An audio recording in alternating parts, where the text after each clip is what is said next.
இங்க பாருங்க மக்களே, இப்போதைய நிலவரப்படி உலகத்திலே மாசான 2 வேகப்பந்து வீச்சாளர்கள்னா நம்ம பும்ராவும் ஆஸ்திரேலியாவின் மிட்செல் ஸ்டார்க்கும் தான். இந்த 2 சிங்கங்களுமே அவங்களோட மின்னல் வேகத்தாலும் அனல் பறக்கும் பந்துகளாலும் பேட்ஸ்மேன்களை திணறடிச்சு ஆடுகளத்தையே தெறிக்க விடுவாங்க. பார்க்கிற நமக்கு கண்ணு செவக்க, விளையாடும் பேட்ஸ்மேனுக்கு மண்டை குழம்பும்னு வச்சுக்கோங்க. நம்ம சேனல் சார்பா ஒரு கேள்வி, உங்களை பொறுத்த வரைக்கும் பும்ராவுக்கும் ஸ்டார்க்குக்கும் யாருப்பா ரொம்ப ஆபத்தான பவுலர்? கமெண்ட்ல தெரிவிக்க விடுங்க. ஏன் இந்த கேள்வி கேட்கிறேன்னா, சமீபத்தில் ஸ்டார்க் வெஸ்ட் இண்டீஸுக்கு எதிராக நடந்த 3வது டெஸ்ட்ல 7 விக்கெட் எடுத்து அசத்திட்டாரு. அதே மாதிரி நம்ம பும்ராவும் லார்ட்ஸ் டெஸ்ட்ல 7 விக்கெட் வேட்டையாடினாரு. ஆனா ஒரு சின்ன வித்தியாசம் என்னன்னா, ஸ்டார்க் டீம் ஜெயிச்சது, ஆனா நம்ம இந்தியா தோத்து போச்சு. சரி, இப்போ மேட்டருக்கு வருவோம். இங்கிலாந்துக்கு எதிராக நடக்க போற 4வது டெஸ்ட்ல நம்ம பும்ரா ஆடுவாரா, இல்ல வழக்கம் போல ஏதாச்சும் லோல் ஆயிடுமா? இந்திய அணி லார்ட்ஸ்ல நடந்த 3வது டெஸ்ட்ல தோத்து சீரீஸ்ல 1-2ன்னு பின்தங்கி இருக்கு. இப்போ மொத்த பிரஷரும் நம்ம டீம் மேலதான். 4வது மேட்சையும் தோத்தா டெஸ்ட் சீரீஸையே இழந்துருவோம். ஆனா ஜெயிச்சா சீரீஸ் சமன் ஆகிடும். அப்போ பும்ரா இந்த மேட்ச்ல ஆடுவாரா? இந்த கேள்விக்கான பதில் என்னன்னா, மான்செஸ்டர் டெஸ்ட்ல அவர் ஆடுவது கிட்டத்தட்ட உறுதியாயிடுச்சு. டீமோட பிராக்டிஸ் செஷனுக்கு அப்புறம் பிரஸ் மீட்ல டீமோட அசிஸ்டன்ட் கோச் ரியான் டஸ்கேட் பும்ரா ஆடுறத உறுதிப்படுத்தி கடைசி 2 டெஸ்ட்ல அவருக்கு ஒரு மேட்ச் மட்டும்தான் சான்ஸ் கொடுக்கணும்னு முடிவு பண்ணியிருக்கோம். இப்போ மான்செஸ்டர்ல சீரீஸ் முக்கியமா இருக்கிறதால அவருக்கு சான்ஸ் கொடுக்க நிறைய வாய்ப்பு இருக்குன்னு சொல்லியிருக்கார். இப்போதான்டா மேட்ச் சூடு பிடிக்கும். அடேங்கப்பா, டீம் மேனேஜ்மெண்ட் தெளிவா சொல்லிட்டாங்க பும்ரா 4வது டெஸ்ட்ல ஆடுவாருன்னு. ஏன்னா அவர் நம்ம டீமோட மேட்ச் வின்னர். ஆனா அவர் பிளேயிங் 11ல இருந்தாலும் நம்ம டீம் ஜெயிக்கிறது இல்லைங்கிறதும் இப்போ யாருக்கும் மறைச்ச விஷயம் இல்லை. பும்ரா பிளேயிங் 11ல இல்லாதப்போ இந்தியா கிட்டத்தட்ட 70% டெஸ்ட் மேட்ச் ஜெயிக்கும். ஆனா அவர் டீம்ல இருக்கும்போது பாதிக்கு மேல நாம தோத்து போறோம். ஐயோ, கொஞ்சம் சகிச்சுப்போம். பும்ரா தான் இந்திய வேகப்பந்து வீச்சின் முதுகெலும்புன்னு சொல்றாங்க. ஆனா புள்ளி விவரங்கள் நமக்கு அதிர்ச்சியை கொடுக்குது. 2018ல தென்னாப்பிரிக்காவுக்கு எதிராக கேப்டவுன்ல நடந்த டெஸ்ட்ல தான் பும்ரா அறிமுகமானாரு.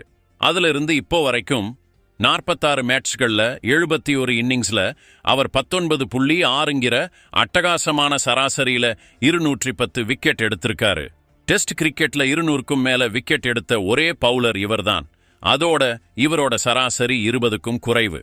பும்ரா அறிமுகமானதிலிருந்து இந்தியா மொத்தம் 73 டெஸ்ட் மேட்ச் விளையாடி இருக்கு. அதுல 46ல பும்ரா ஆடி இருக்காரு. 27 மேட்ச்ல அவர் ஆடல.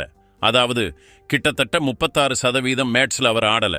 பும்ரா விளையாடின 46 மேட்ச்ல நம்ம டீம் 20 மேட்ச் ஜெயிச்சிருக்கு. 22 மேட்ச்ல தோத்திருக்கும், 4 மேட்ச் டிரா ஆகியிருக்கு. ஆனா பும்ரா டீம்ல இல்லாத 27 டெஸ்ட்ல இந்தியா 19 மேட்ச் ஜெயிச்சிருக்கு. வெறும் 5 மேட்ச்ல தான் தோத்திருக்கும், 3 மேட்ச் டிரா ஆகியிருக்கு. புள்ளி விவரங்கள் தெளிவா காட்டுது. பும்ரா இருக்கும்போது இந்தியாவுக்கு அதிக தோல்வி கிடைச்சிருக்கு. ஆனா அவர் இல்லாத போது நம்ம டீமோட வெற்றி ரெக்கார்டு சூப்பரா இருக்கு. இப்போ நாங்க என்ன பண்றது, என்ன சொல்றதுன்னே தெரியல. சரி, இந்த குழப்பமான புள்ளி விவரங்களை ஒதுக்கி வச்சு பார்த்தா, டெஸ்ட் கிரிக்கெட்ல பும்ரா மாதிரி ஒரு பிளேயரோட பேரு சொன்னாலே எதிர் டீமுக்கு பயம் வந்துடும். இந்த பயத்திலிருந்து தப்பிக்க இங்கிலாந்து டீம் லார்ட்ஸ்ல ஒரு சூப்பர் பிளான் போட்டிருக்காங்கன்னு நம்ம முன்னாள் இந்திய கிரிக்கெட்டர் முகமது கைஃப் சொல்லியிருக்காரு. கைஃப் என்ன சொன்னாருன்னா, இங்கிலாந்து கேப்டன் பென் ஸ்டோக்ஸும் ஃபாஸ்ட் பவுலர் ஜோஃப்ரா ஆர்ச்சரும் லார்ட்ஸ்ல பும்ராவோட கையை உடைக்க வேணும்னே முயற்சி பண்ணியிருக்காங்கன்னு சொன்னாரு. கைஃபுன் மேலும் சொன்னாரு, லார்ட்ஸ் டெஸ்டோட 5வது நாள்ல பும்ரா இந்தியாவோட கடைசி இன்னிங்ஸ்ல அதிரடியா பேட்டிங் பண்ணிட்டு இருந்தாரு. அப்போ ஜடேஜா கூட சேர்ந்து பும்ரா இங்கிலாந்தோட டார்கெட்டை சேஸ் பண்ணிடுவாருன்னு தோணிச்சு. இந்த பதட்டத்துல இங்கிலாந்து டீம் பும்ராவை அவுட் பண்ண ஒரு பிளான் போட்டு அவரை அட்டாக் பண்ணி விக்கெட் எடுத்தாங்க. அதுக்கு அப்புறம் நம்ம இந்தியா 22 ரன்கள் வித்தியாசத்துல மேட்ச் தோத்து இங்கிலாந்து சீரீஸ்ல 2-1ன்னு முன்னாடி போயிட்டாங்க. பும்ரா 54 பந்துகள் பிடிச்சு 5 ரன்கள் அடிச்சாரு. ஒரு நேரத்துல அவர் ஜடேஜா கூட சேர்ந்து இந்தியாவுக்கு மேட்ச் ஜெயிச்சு கொடுத்துடுவாருன்னு தோணிச்சு. இதை பார்த்து பயந்துதான் ஆங்கிலேயர்கள் வேணும்னே பும்ரா மேல பவுன்சர்களை வீசி அவரை காயப்படுத்த சதி பண்ணாங்க. இது நான் சொல்றது இல்ல, நம்ம கைஃபண்ணன் சொல்றாரு.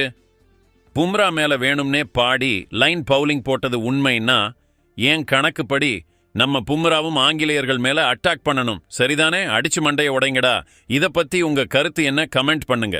நம்ம நியூஸ் கிரிக்கெட் சேனலை லைக் பண்ணுங்க, ஷேர் பண்ணுங்க, சப்ஸ்கிரைப் பண்ணுங்க. கிரிக்கோல நாளைக்கு சந்திப்போம்.